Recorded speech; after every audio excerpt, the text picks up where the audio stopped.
pride, passion, and pageantry of college football lives here. This is the Paul Finebaum Show, Hour 2 podcast. This might be college football heaven.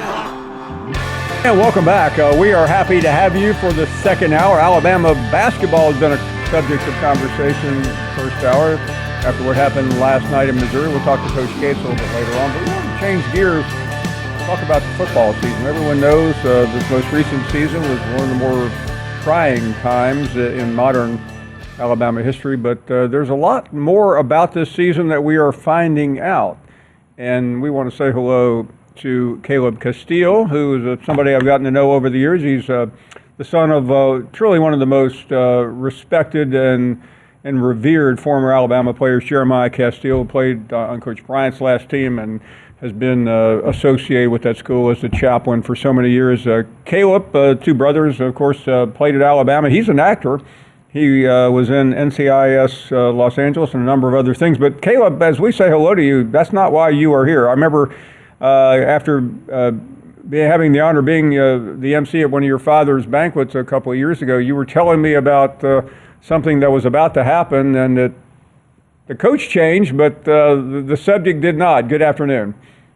Hey, Paul. Yeah, man, I appreciate you having me. And yeah, you mentioned that dinner, and I'm sitting here and I'm like, man, it has taken us, it kind of dated this process. And so, it's been a journey, man, and we finally got it done. And yeah, like you said, we went through a coaching change, and but we were still able to get it done. But I credit that to my father. I really do. I credit that to my dad and what he's been able to do at the university, and why they entrusted me and a group of producers to come in there and make this show this season with Coach DeBoer.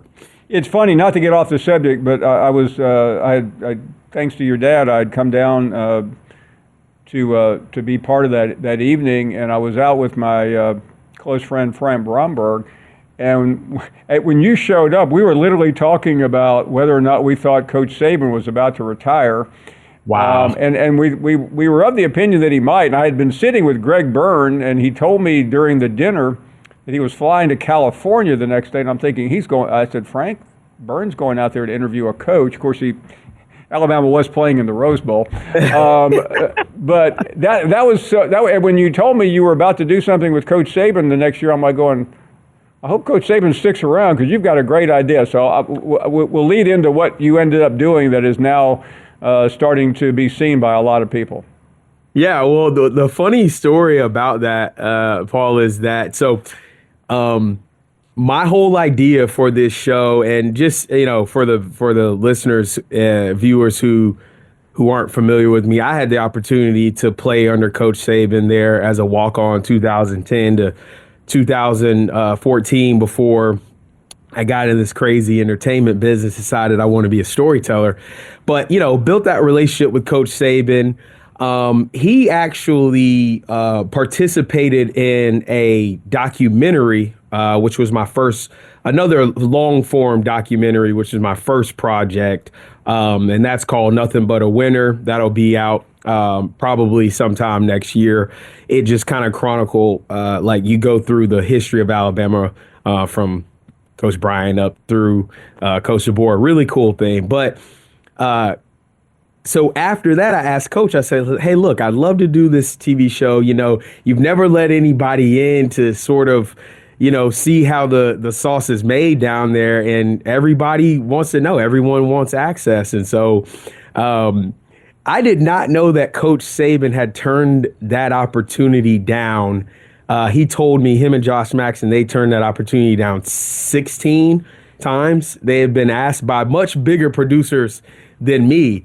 And so, after we did that documentary, I think I kind of, got a little credibility with him. And, obviously the relationship he has with my dad came into effect as well. But, he was pretty reluctant, and he was very hesitant and wanted to make sure that things would be protected and that he's about ball. He wants to win games. So you talk about coming there and making a TV show, there's going to be a lot of rules and a lot of guidelines, and he was all over it.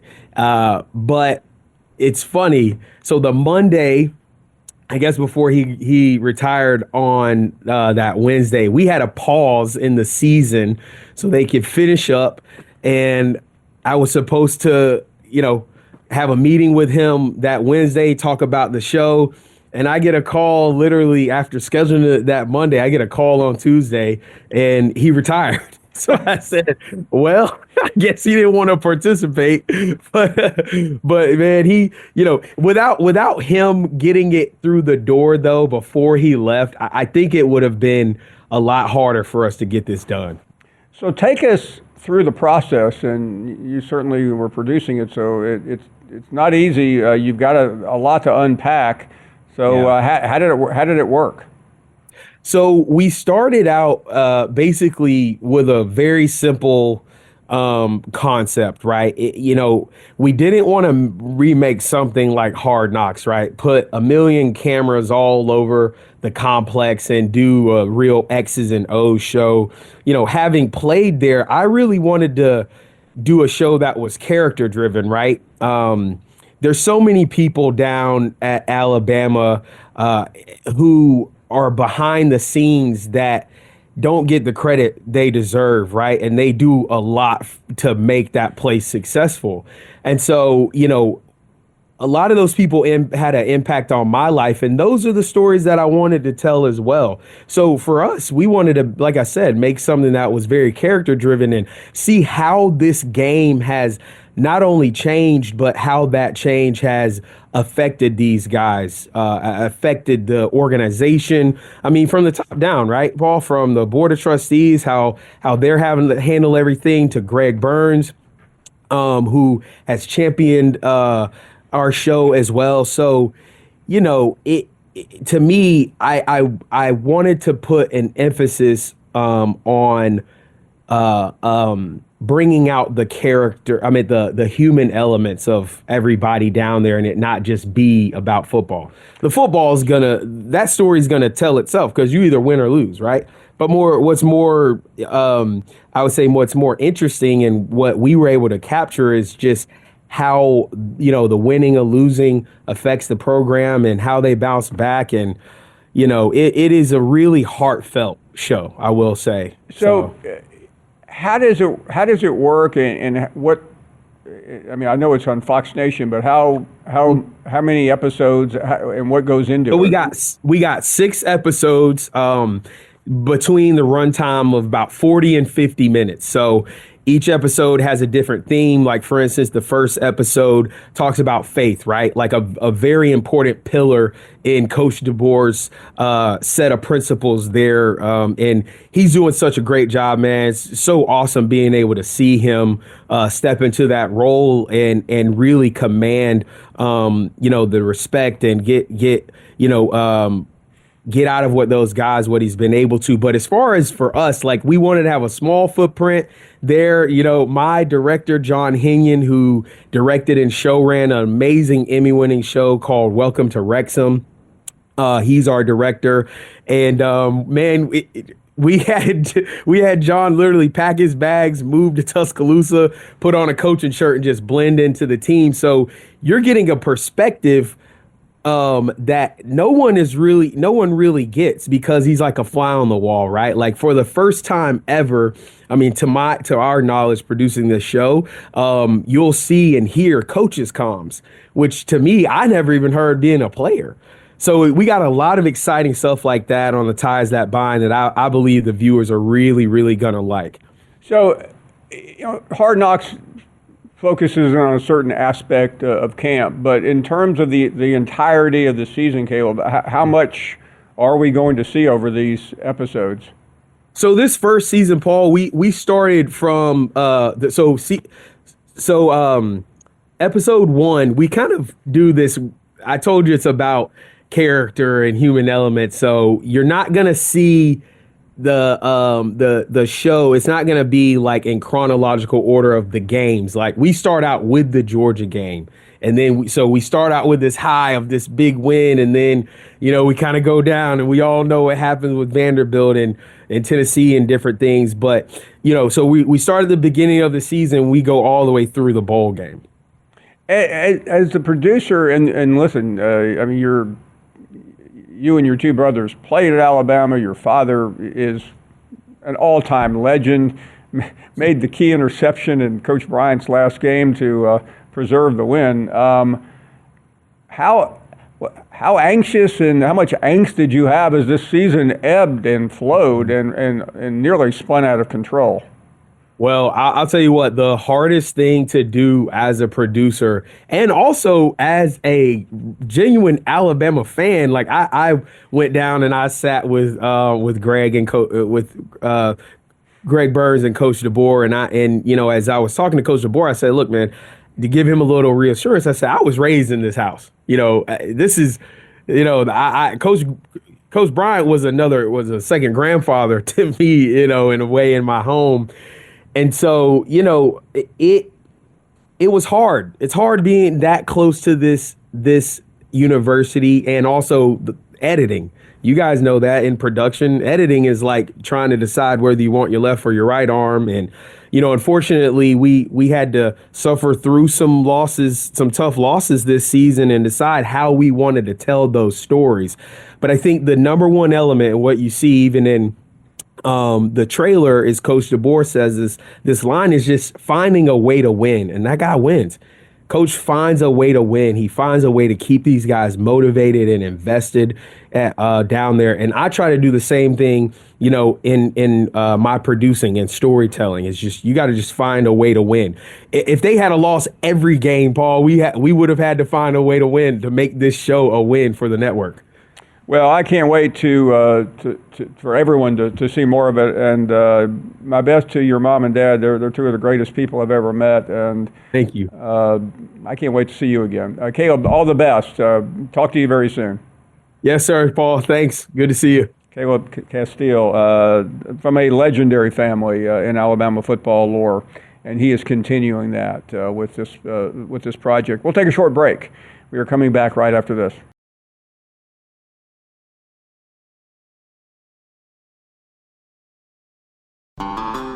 You're listening to the Paul Finebaum Show podcast.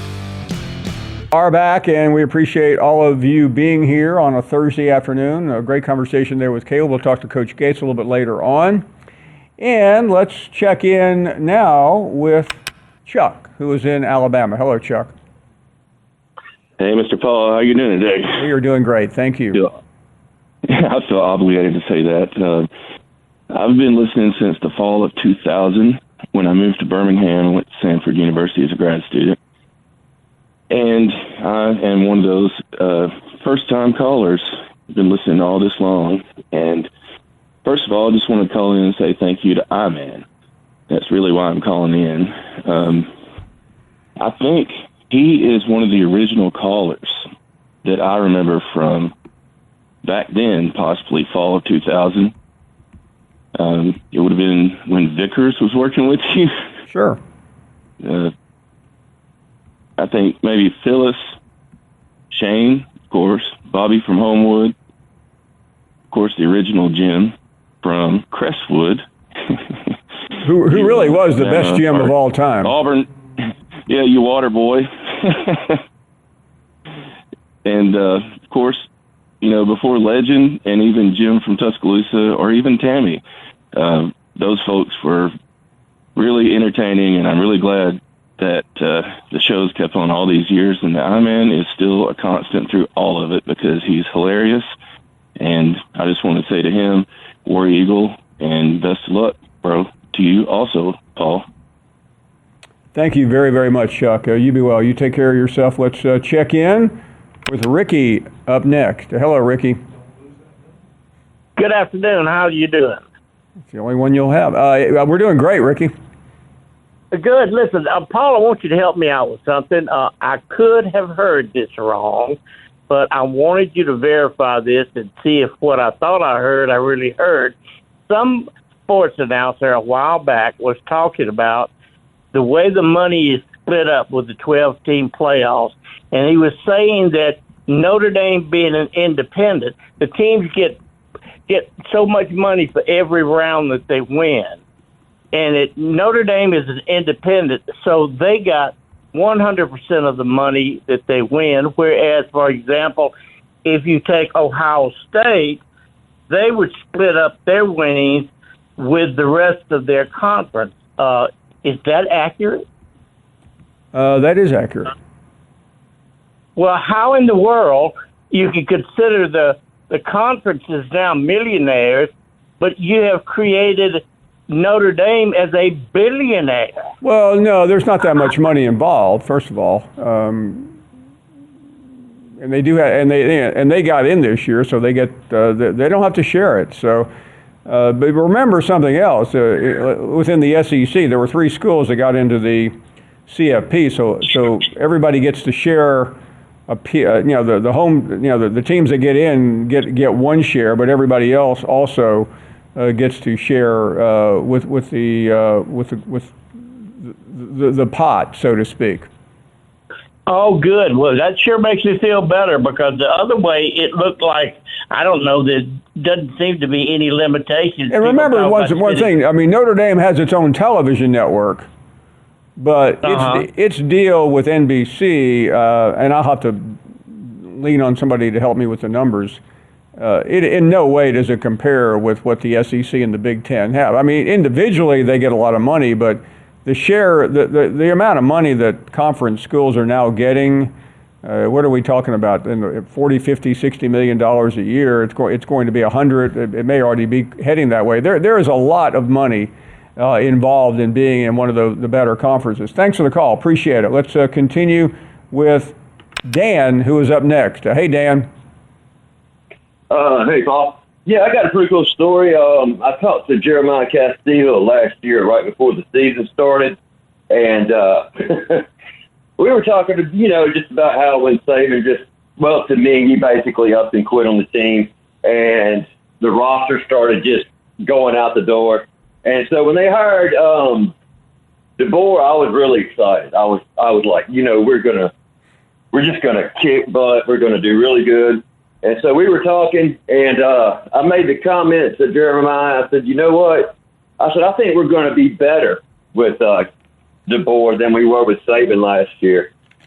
And he looked at me like I had lost my damn mind and walked away. And that's when I knew we were in trouble. Well, I don't think anybody knew for sure, but what most people did know was the difference between Nick Saban and everyone else, and that includes Kalen DeBoer. Yeah, well, that's the truth. But I mean, I wish everybody could just see the look on his face, because he literally, it was he's a man of few words, that's for sure. Yeah, but he is like top shelf guy. Like, oh my goodness, no, he's one of the great people I've ever been around. Yeah, and the way he raised his sons and everything the family's done for the university, and I was so excited to talk to him. I've talked to him a few times, but just No, Dan. Well, thank you for sharing that. I've known Jeremiah Castille since he was in college in the early '80s when I covered the team, and I've been with him a couple of times. And most recently, I think I've discussed. He's asked me to come in and host some of his banquets, and just being around that organization, it's extraordinary. And his children are all top notch, and I mean, it's really what he has done. I mean, not only from the legacy on the field, but he's made a bigger impact to so many young people's lives with his ministry. Thank you for the call. Thank you very, very much. Swamp Dog is up next. Hello, Mr. Paul. Thanks for taking my call today. Thank you. I just got some comments that I would like to make about that. The system they're trying to put in place with the automatic four teams from the Big Ten and 4 teams from the SEC. As an SEC fan, that's great for me. I love that. And if I was a Big Ten fan, I'd love it too. But I think they're going down a slippery slope with that, because they might be solving one issue or addressing one issue by doing it that way. because they're the most powerful conferences. Everybody knows it. But they're opening up the door for a lot more criticism from everybody else. Not everybody's a Big Ten and SEC fan. Now, for me, like I said, it's fine with me, but I'm just looking at it from the other people's point of view a little bit. And what they would, they wouldn't like that kind of thing. And, they're, if you try to do that, it's kind of like we want to make the right people happy. As long as the right people are happy, the ones with all the power, then everything else will fall in place, maybe. As long as the right ones are happy, everything else will be fine. Kind of like a judge in a courtroom. He says, well, in this county, I know who I got to, satisfy. They're the ones with the power to do something about it. Everybody else ain't got the power to do anything about it. So, we don't care about them. And I'm afraid a lot of the people across the country, if you look at the landscape of the whole, college football nation, they're going to look at it like that. And I don't think that's a good look for the game itself.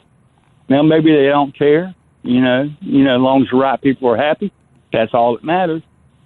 But it's just kind of a bad look to me, for the game itself. It's good for me personally as an SEC fan, but I don't know if it's really good for the game itself. I hear you. And by the way, Swamp Dog, I'm sure you heard the interview we had with Bratton. I mean, there's a lot of criticism right now going on. Let's take a short break. We are back.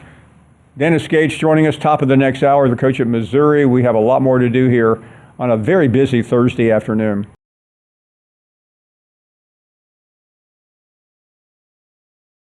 You're listening to the Paul Finebaum Show podcast. There's some breaking news from social media. Sapient Jim must have just heard me talk about how great a caller Jim from Crestwood was. I said he was the best Jim of all time. By the way, Jim has also said that. And calling me low-life bottom feeder scum. The guy's not man enough to call in. He's got to hide behind his mom's skirt in his basement to tweet out at us. Too bad. Remember when he used to be relevant on this show? Scott is up next in Florida. Hello, Scott. Oh, hello, Paul. You absolutely kill me. First, I have to say it's a total privilege to talk to you. I mean, you crack me up day after day. Your one-liners and your dry humor, it's just absolutely, it's fantastic, and I appreciate it. And I think Finebaum Nation does as well. And so I'm here to suggest the story of Chicken Little when the sky is falling, and I'm here to suggest that the sky is currently falling over Tuscaloosa, Alabama. I mean, first they get a huge gut punch when the GOAT, Coach Saban, and I don't care who you are, you have to acknowledge he is the best of all time. He resigns, and then everything's good because, hey, we have hired a coach who made it to the Final Four last year. We got him out of Washington. Everything's great. And then a few months later, they want to fire him because they lost to Vanderbilt and they had other losses as well. So the sky's falling over the football program, and then the basketball program makes an amazing run to the Final Four, and now they get gut punched by their biggest rival at home, never even led in the game. Then they go to Missouri and they lay an egg. Their coach can't even get them up to go play Missouri and make a decent showing of it. So the basketball program is now, and I'm speaking from experience, Paul, because I'm a Gator fan, and I was on top of the world in 2006 and 2008. We won national championships in football, as you know, and Billy Donovan won back-to-back basketball national championships. And then we have now suffered through about 17 or 18 years of complete junk. And so I'm here to suggest, and asking your opinion, I believe that the Alabama fans better hunker down, and they better get ready for about 10 to 15 years of mediocrity at best. Because why would a kid want to go play football at Alabama? There's no more Nick Saban's going to coach me and get me into the NFL. There's no more of that. He would want to go play for a school that can afford him, like Sarkeesian at Texas or Kirby at Georgia. And I think Alabama is in for year after year of some really troubled times. And I'm curious to hear your input. Scott, thank you. Well, first of all, I think Alabama overall is well positioned. We're talking about a basketball program that shared the #1 ranking in the country just a couple of days ago. I think football is in a very interesting period, though. I know a lot of people in Tuscaloosa, however, that are extremely upbeat about this upcoming year. So we'll find out pretty quickly. If it doesn't go well, then what you said, at least from a football standpoint, could be based in truth. Joe is in Memphis. Hello, Joe. Yes. Just wanted to talk about the Kalen DeBoer deal down there in Alabama, Tuscaloosa. Okay. Well, I just find it hard to believe that they've got so many hardcore fans that they're already wanting to fire this guy. And it's unbelievable because, if they go through anything close to what Tennessee has been through, they're gonna lose all kind of fans, and I think they got a lot of bandwagon fans because before Saban, they weren't really supporting them when they had Mike Price, who got hired before he ever coached the game, and Shula. They didn't do very well with Shula, and then what was the DeBose, Mike DeBose? Right. They didn't do all that great with DeBose. So, are they not satisfied? They've won five. They won 5 national championships, but they'll have a lot of people jump off the wagon if you ask me. I'm a Tennessee fan, and I've stuck with Tennessee through all that we went through. And we play good one week, the next week we look terrible. We thought Butch Jones. I really thought he was going to do good. And, he didn't. And then I thought Pruitt was going to do good. And then turns out, they're doing all this underhanded stuff. And, you can say a lot for that. Where do you think he learned that from? Hey, thanks for the call. By the way, Alabama won 6 national championships under Nick Saban. Not to be picky, but 6 is not 5. Zach is in Arkansas. Hello, Zach. Hey, Paul. How are you doing? Very well, thank you. Very well. So I'm here to talk about Razorback basketball. Do you think the Hogs still have a chance to make it to the tournament? I know they got to win out probably, but we're really. Realistically, and I'll spare you. There's always a chance nonsense because that's not how I roll. The answer is no. I think. Yeah. They're close, but they fought so hard to get back in contention. And, losing to Alabama, losing to Auburn, nothing shameful about that. But that's just the problem. Where do you find wins in the SEC? Yeah. And also last night, Bruce Pearl said to Scott Van Pelt that Auburn is one of the best basketball teams of this century. And I don't really agree with that. They struggled against a very listen, I think you can make that statement when you roll through the NCAA tournament, but I think it's premature right now to make that statement. Yeah, for sure. They just lost at home. They lost at home a couple of days ago, and there's nothing wrong with being exuberant, and Pearl is highly exuberant, but I'm not sure we're ready to declare them the best program of all time. Close, maybe. Sparks is up next. Hey, Sparks. Hey, Paul, how's it going? Very well, buddy. What's up? I just sitting and listening, and I was telling what's his name there. Alabama lost a basketball game last night, and the damn callers called in and talked about how sorry football team is. Man, it's rough being a Bama fan. Yeah. He said, man, you lose fans. Man, you Alabama fan, you don't lose. You Alabama fan forever. Don't ever lose a hard game in a row. But we know that ain't going to happen. But Paul, I got thinking, Wolf changed the damn starting lineup last night. If he'd put Stevens in there instead of Youngblood, maybe that game would start out like that. Because once that little boy got the ball and got hot, man, that Mitchell, they couldn't stop him. Pow, pow, pow. But, hey, man, Missouri won. they got their revenge from that 34-0 Nashville when we gave them football last year. But maybe we'll see them in the tournament. Roll Tide. Roll Tide, Sparks. Man, I feel like I'm babysitting today with Alabama fans. Let me let somebody come in here that doesn't babysit. He's a straight shooter. I-Man is up next. Straight shoot like Minnesota Fats. Like going hunting with Dick Cheney. I mean, that's dangerous. Don't get no better than that. Yeah, I mean, I'd rather go to a war zone than go hunting with Dick Cheney. Oh, absolutely. And I tell you what, if he was shooting an apple off your head, that would not be the place to be. No. I'll let somebody else have that apple.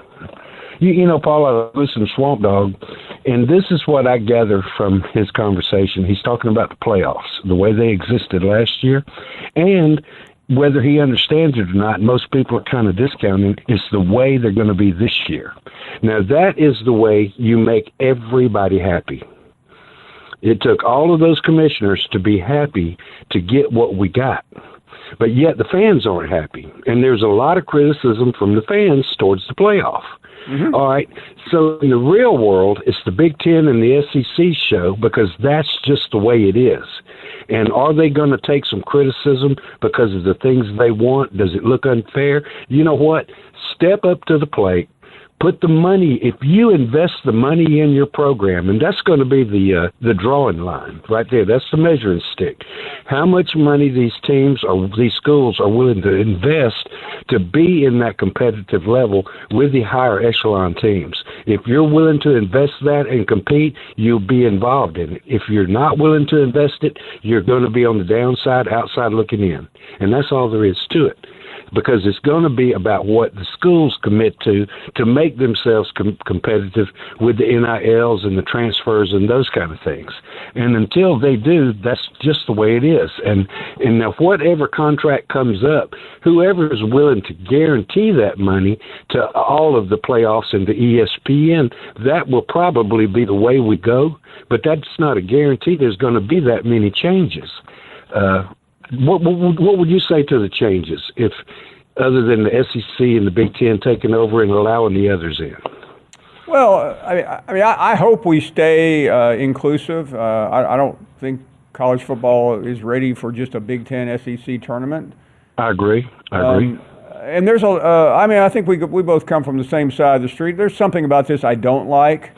Right. I don't like guaranteeing spots because that means you may have a year where the Big Ten flat out is terrible, and you got two good teams and the rest are garbage, and then you're going to get 4 spots, and I think that's wrong. But that's not.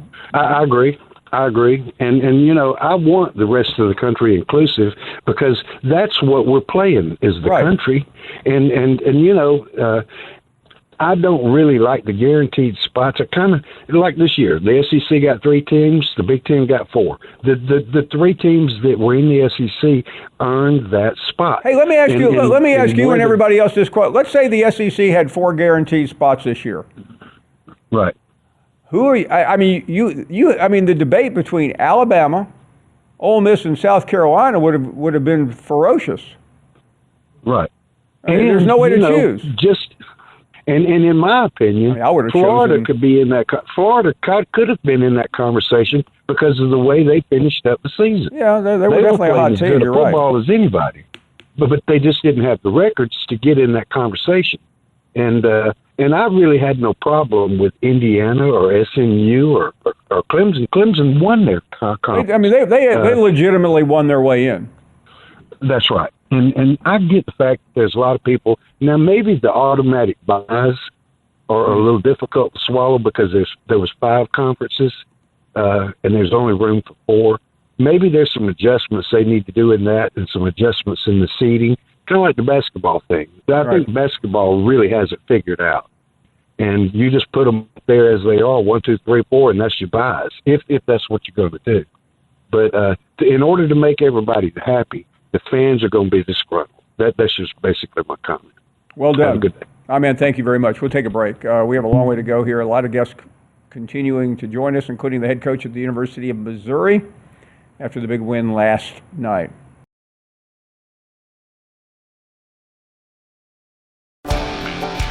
You're listening to the Paul Finebaum Show podcast.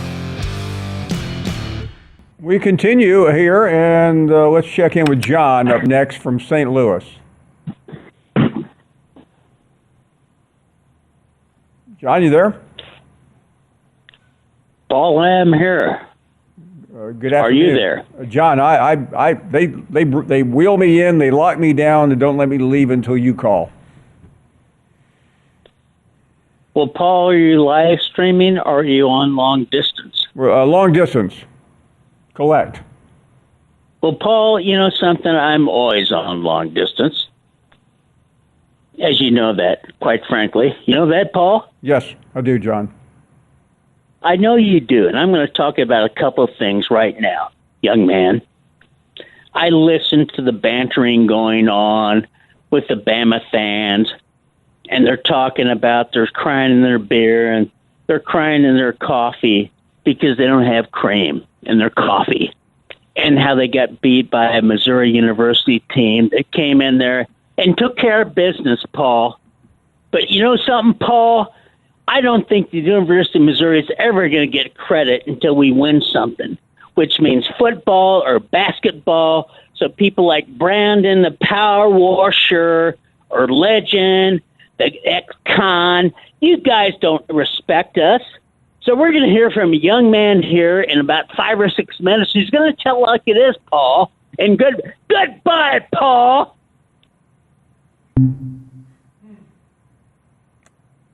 Why are you mad, John? They won and he's still mad. You won the game. You asked for the coach. He's about to be on. And you're still mad. Dennis Gates, head coach at the University of Missouri, joins us next. Thank you for listening to the Best of the Paul Finebaum Show podcast. Watch the Paul Finebaum Show weekdays from 3 to 7 Eastern on the SEC Network. Plus, you can listen and watch on the ESPN app.